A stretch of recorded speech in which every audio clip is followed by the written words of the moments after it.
Presenting the CW Crew. Hey everybody, Jon Foss, CW Twin Cities. We have Oscar-winning producer Jim Burke in the house. Thank you so much for coming back. Thank you, John. So, all right, here's the thing. 1932, Wrigley Field, Babe Ruth calls a shot. 2018, right here in the CW Twin Cities, Jim Burke calls a shot by saying, all I want to do is win the Oscar. I mean, the sort of stock answer is, oh, well, it's an honor to be nominated, but I'm going to tell you that all I want to do is win the Oscar.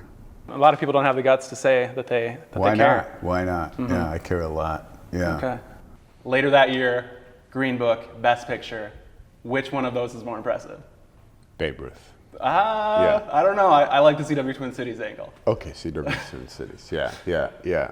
It was, I was just telling you what I wanted to do. I didn't know that I would do it. That's true. You didn't exactly say it's going to happen, but you you had a lot of confidence, and just having the I was hopeful. Having the guts to say that is tough, because you're setting yourself up by saying you want it. Most people aren't going to say, I want it. They're going to say, oh, we just want to make a great movie. That's all we care about. If we win awards, who cares? Yeah. What gave you the guts to come out and say something that nobody says? I don't know what gave me the guts. I just have always felt that. I've always wanted to win an Oscar. And my path as a producer to win an Oscar is only through Best Picture. Mm-hmm. So I knew that needed to happen. And for many years, that's been my goal, is to make a film and I thought, probably 8 years ago, I'd done it with a film called The Descendants, which was by many sort of accounts leading in the race for Best Picture, and we lost in the end. And so, but it just increased the amplitude of my desire to win an Oscar. Yeah. How does it feel? Does it feel like what you expected it would feel like, or is it different? It feels amazing, and I forget about it some of the times, and then I'm reminded of it, and I really, I just can't believe it happened. It's so great. Yeah, it is so great. It is, I'm not going to be, downplay it at all. It's professionally, it's the best thing that's ever happened. And last time you were here, we talked a lot about your career, so hopefully, if it's okay, we're going to focus a lot on the Oscar and just that night and just the whole experience. So that night, when you're going to the Oscars, what's going through your head? It's really fuzzy, John. I wish I could be a better storyteller about this, but I was nervous. My stomach was growling, and when you go, it's such a huge event, and there's so much security. You have to wind through many different, barricades so that terrorists can't get in. And then when you get there, it's pandemonium, and because paparazzi from all over the world, and it's sort of overwhelming, and it's, I try to keep centering myself, and so you go there and you sit through the show. I sat through the show. Could you enjoy the show? No. You're just thinking? No, I was not present. I was somewhere else, and So, and I'm trying to keep score, okay, Black Panther's winning all these. Oh, there's the Black Klansman, Roma, where's the trend happening? Because that's what I would do if I was sitting at home watching. I would detect trends and then try to predict what the ultimate outcome would be. So, but once we won Best Screenplay, that was a good sign. I knew Mahershala was going to win for Best Supporting Actor, and once we won Best Screenplay, that was very promising. So I thought, well, maybe we have a hope. And then when it came to the end of the show, it was Julia Roberts. She opened up the envelope and she said Green Book. And the Oscar goes to Green Book. Green Book has 5 Academy Award nominations this year, winning 3 Oscars. Actor in a supporting role, original screenplay, and Best Picture. I don't remember anything after that until we were way backstage, and it was just a small group of us, and we were looking at each other like, what happened. We weren't celebrating. We were all just stunned. So when you heard the word Green Book, you just blacked out. As far I don't as like remember when you anything. think back to that. I that don't. time. No. Yeah. And it's pretty Weird. cool that it was Julia Roberts too. It's pretty 'cause cool. She's a huge She's star. You great. can't get much better than that. No, you can't. Yeah. When she was opening the envelope, did you think you would win? No. And what was it? No, like? I was telling myself we weren't going to win. Were you guarding yourself because Yeah, I of was the Descendants? protecting myself. Yeah. Was it because of the Descendants? Yes, it Would have was. you gone in differently if it wasn't for that? Do you think? Well, in the Descendants, I was like, she's going, he's going to say the Descendants, and then it then you didn't. stood up and you're like, oh. No, but it's a crushing feeling Mm-hmm. when you think something might happen and it doesn't. Mm-hmm. Yeah. So, yes, I was emotionally protecting myself. So Green Book, the word Green Book is said, and then basically something takes over your body and you're just not there anymore. As far as like when you look back, there's no memory. No, Okay. Where were you sitting? right in the front. Right. And 5 you don't rows remember back. the No, walk up there? What about, so the acceptance speech? Did you write one? no. Because when I look back at the video, there's just, so much chaos going on the stage. You just walk up right to the mic and just go into the speech. Well, I knew that if we won, I would speak. So I knew what I had to do. I was in a trance or something. We need to start by thanking our friends at Participant Media who have been with us all along the way. Thanks for their belief. Yeah. We can't overlook Universal and E1 and Lionsgate and Cinetic and Angelotti. And I personally want to thank Christina and Maddie and all the Burkes and all the Simpkins. We made this film with love. And we made it with tenderness. And we made it with respect. And it was all done under the direction of Pete Fairley. Pete's been an honor and a privilege. Yeah. So I said whatever I said, and then I got, you're asking me to describe something I don't have any memory of. Were you And I not know worried- that's weird. I know it's weird. Yeah. So Yeah. even like for this interview, I have to have notes. Weren't you worried about like forgetting to say somebody's name or thank somebody like the CW Twin Cities? No, I'm just kidding. But weren't you worried I about? wasn't worried about that. I'm sure you were. Wasn't there like a checklist of I need to hit these points if I win? How did you go up there just feeling okay not having something written out? I don't know how I did it. I've read things about athletes, and once Michael Jordan's throwing up threes, he just doesn't remember. The basket seems big, and you're in a zone. And so, it's a funny thing. It's really a question about the mind and the brain and how the brain works in moments of high excitement. And that was a moment of high excitement for me. And so, yeah. I mean, I think if I were to talk to a neuroscientist, that could be explained a little bit more. So it's just the way it is. There's mysteries in life, and this is one of them. Had you guys discussed who was going to talk first? Because Peter Farrelly's standing right there. He had already been up there for a while. There's tons of people. But you just go up there, start talking. It looks like everything was, it looks like you guys had it all planned out. But in reality, did you guys discuss first, like, I'm going to talk, then I'll throw it to you? Well, if we win, I told everybody, I don't want to accept any award except for the Oscar. That's the only one. And if we don't win the Oscar, then I won't accept any of them. Because in the process of the Descendants, I accepted many of them. And so it was other people's turns. None of those other people had ever been nominated for anything. But when it comes to the Oscar, I, as the lead producer, was going to, open up the proceedings, and then we passed it off to, Pete and then Charlie. What happens when it's time to go off the stage? Where do you go and what happens next? So we walk backstage someplace.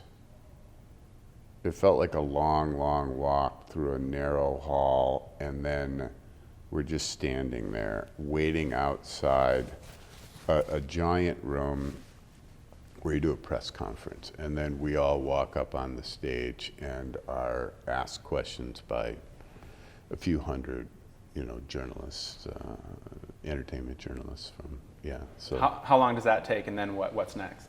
So that takes a half an hour, I'd say. I'd guess. And then from there you go to what's called the Governor's Ball. It's a big party thrown by the Academy, and all of the people in the Academy and the presenters. And our film during the body of the show was introduced by Representative John Lewis, who is he marched with Dr. Martin Luther King and things like that. And so I had, for the first time ever, had the opportunity to meet him there. And but it was basically the people that I've known in the business all these years coming up and hugging you, and it was a massive celebration. None of it, the group of us that made the movie together, we all were pulled apart. So I didn't see any of those people really much at all during the Governor's Ball. It was just other people from various studios or actors or actresses and things like that. Then we went to there's hundreds of parties, and every time you walk into a party with an Oscar, the whole place stops and gives you a standing ovation. So That's cool. I did see one interview with Bill Murray that seemed like it was right afterwards.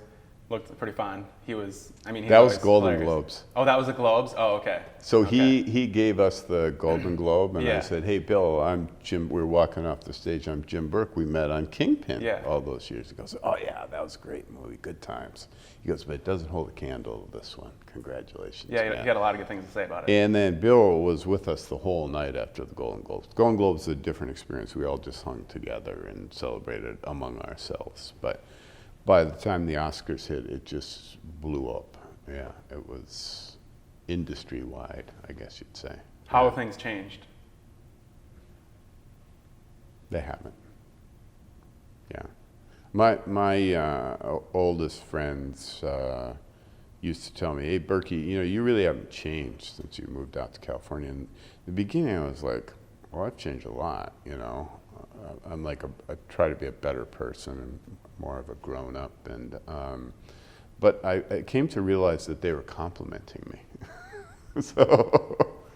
So I don't think it's not going to change me. It's just that I've done something that I always wanted to do. I set my sights on a goal, and I did it. And a lot of doing that is outside of my control. The making of a movie, I'm not in complete control. Nobody is. The voting on a movie, I'm not in control of that either. Well, I was going to say, yeah. in the perfect world, the best picture would be the best picture, and I think in this case that was the case. Yeah. However, it sounds like the process is not very fun because after you make film, you're basically trying to promote your film, or at least that seems like the general thing that people that are in the running do. Yes. And I've heard it sucks. What tell us about that process? Well, it was you once you're deemed a front runner, there are other people that try to pick at you. And so it's like politics, I guess. We're watching it right now in the primaries. And so it takes a lot of the joy of the art away from it. But it's part of the process, You can sit around and complain about it, or you can do something about it. And so we chose to just try to tune that out as best we could and stand behind the film. And we made a film that we all believed in, and is a good film. It's just a good film. Yeah, it's a great film and has Yeah. a great message. And the Yeah. thing is that I found so surprising is with such a great message that some people could twist it into saying negative things about it. For example, saying it was whitewashing, like a serious subject or something like that. Yeah. How did that affect you, and tell us about that? Well, look, you can. There were the people did,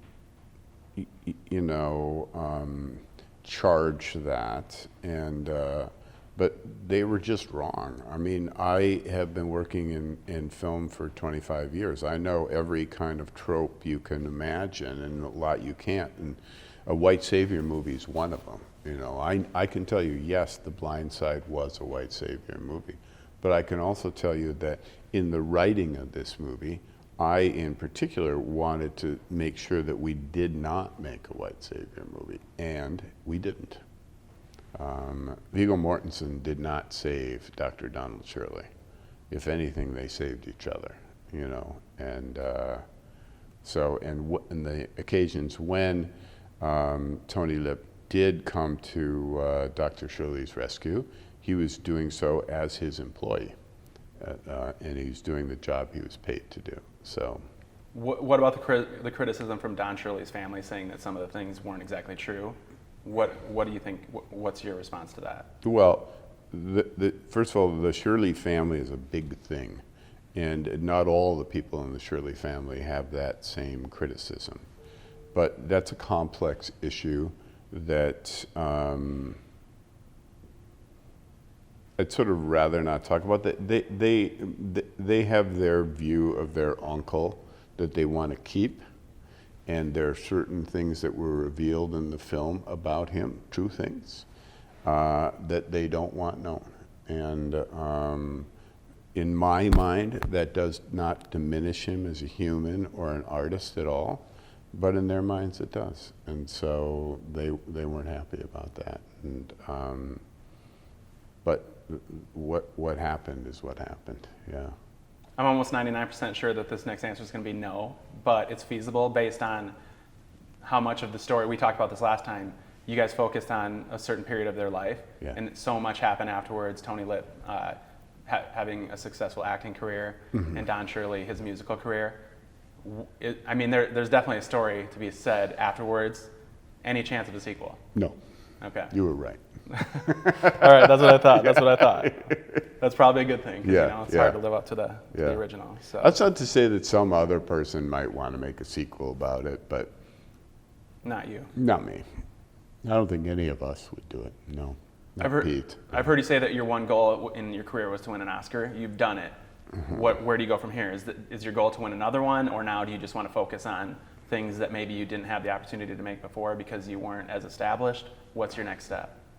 I don't know. Bring it back to Bill Murray. I saw him interviewed, and the question to him was a lot like your question to me, like what's next? And he said, I don't know, and my whole sort of way of being and mantra is that I want to be available and aware.